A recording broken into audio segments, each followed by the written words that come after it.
Jesus' judgment was delegated by the Father in full authority. Lahat ngayon ng gagawin ng Panginoong Jesucristo is according to what the Father said, to what the Father did.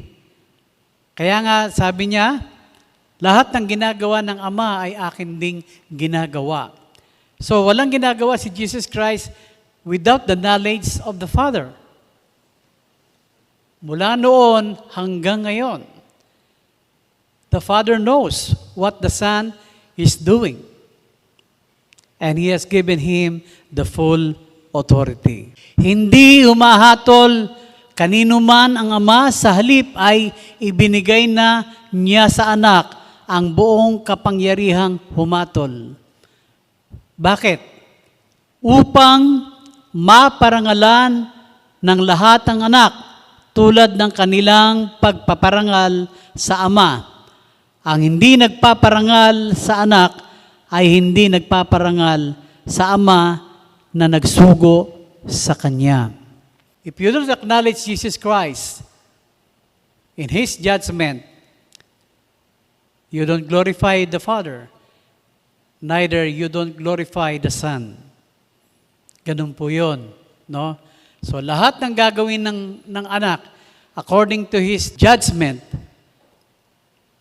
which is true, which is faithful, which is non-partial, but according to the Father, it will glorify the Father.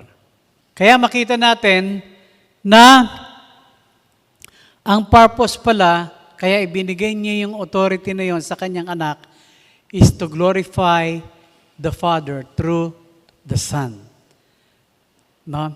Mahalaga ngayon na sa ating buhay, bilang mga magulang, yung mga anak natin ay magandang mapalaki natin, not only to be respectful, to be loving, but also in their decision, ay meron silang firm, merong wise decision sa kanilang gagawin na nandun ang pag-aantabay ng magulang. Katulad ng, just like the Father, the authority has given to the Son, full authority, He has trust in His Son. No? Na maging sa ating mga anak, bigyan natin sila ng layang magkamali. Hayaan natin silang magkamali para sila ay matuto. No? Huwag natin silang ipampered. Let them fall down. Hayaan natin silang magasgas.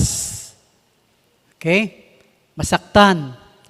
Because by that, they will experience the hardship in life at matututo silang tumayo sa sarili nilang paa.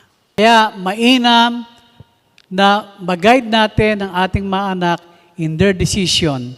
Magkaroon sila ng tinatawag na good judgment sa kanilang buhay.